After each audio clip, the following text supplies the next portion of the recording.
Aliyah 9 years ago, and ever since I have to make sure that around this time, the end of December, I put a reminder on my phone for December 25th. I cannot forget to call my relatives to wish them Merry Christmas. We are a very small family. Neither of my parents have siblings, and I grew up very close to my two second cousins who are on my dad's side, who are Christian. Holiday times were very important because it was the time we spent with our very small extended family. Those holiday times were Thanksgiving, Hanukkah, Christmas, Easter, and Passover. In some ways, this made us an all-American family, or at least an all-American New Jersey family, because the town I grew up in today, ironically with a very large Orthodox population, was a magnet in the early 80s for mixed marriages, for a welcoming place for New York liberals in search of greenery. My childhood friends came from similar kinds of homes, melting pot homes, I would call them, of combined traditions, cultures, and races. When I make my phone calls on December 25th, I always feel a wave of poignant nostalgia. As much as the meaning of Jewish ritual is so incredibly deep, and I have chosen to orient my life around it, I don't think I will ever have the same emotional reaction to one of the Jewish rituals I have taken on later in life as I do to the smell of pine or even the taste of eggnog. I have heard many Jews say that the taste of Kedem grape juice brings back a flood of Hebrew school memories, and this is exactly the visceral connection that I am describing as missing in my Jewish observance. This is really a challenge for me, the fact that my commitment to Jewish observance is largely not connected with what I would call warm, fuzzy feelings, memories, and associations. This is especially challenging when it comes to raising my young children, because when you're raising young children trying to transmit Judaism to them, most of it is the warm fuzzies. I'm not talking with them about the deep symbolism of everything we're doing most of the time. So my challenge is, how exactly do I make something like candlelighting just really nice for them? And what particular foods should be Shabbat foods? And you guys should all know, if you don't already, that you cannot acquire the taste for chillant later in life any more easily than you can acquire the taste for eggnog at age 25.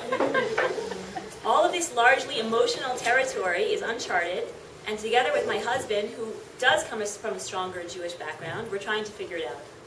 And I face another challenge. I live in Israel. At a certain point, I decided it was important for me to put the Jewish observance I had taken on in a broader context. I was attracted to Jewish observance because of the deep meaning which I felt so intellectually satisfying. And I thought it also helped me become more spiritual and more self-aware. For me, it only has more meaning being here.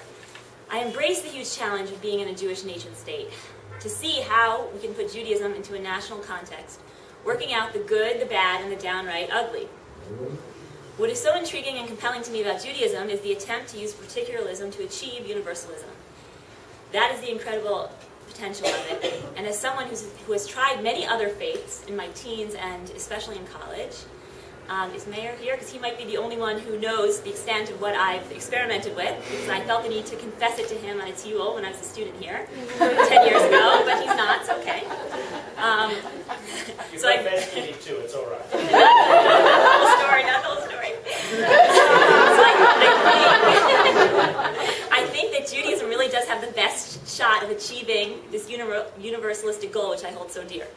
So I'm here, but it is not easy. I really don't feel, a lot of the time, like I fit in. Until I came to Pardes in 1999, I had never been in an environment where I was surrounded by only Jews. And like I said, I'm really a universalist at heart. Although I do think that a universalist goal is basic to Jewish belief, I also recognize, partly because of where my husband comes from and his family being Holocaust survivors, I recognize the trauma that the Jewish people have suffered over the centuries, and I don't think most religious people in Israel, are open to this yet. I think we're stuck in a siege mentality, and that's going to take a lot of time to work out, maybe even generations. So how do I cope living in Israel at this time in history, and with the internal complexity of my identity? And this is how I'm closing. There's actually a lot of ways I cope, but I chose three things to share as my closing. So the first is, I work at strengthening my Jewish commitment. I find that the more I delve into Jewish tradition, through text study or prayer or mothering or marriage, the more I become a better person who can contribute more to the world. Number two is, I regularly interact in a meaningful way with non-Jews. I am a trained medical clown, and some of my most meaningful opportunities for deep interaction with all of Israel's citizens is in the hospital, where there are no borders, especially in the hospital where I work in. People are very sick, they put Jews and Arabs together, everyone's together.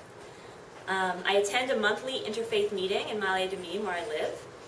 Ma'ale Adumim is a town east of Jerusalem, and it borders on an eastern Jerusalem neighborhood called Abu Dis, and we have a monthly meeting of residents of my town and Abu Dis, because I just cannot fathom living like a mile away from a whole different culture and population without having some sort of personal interaction with them. And lastly, this might be the most important, I cope by making sure to maintain close relationships with family and friends I left behind. I don't forget where I came from, and I appreciate where I came from. And this Motzei Shabbat, December 25th, when my phone reminder goes off, I will go to pick up the phone to wish my family abroad Merry Christmas.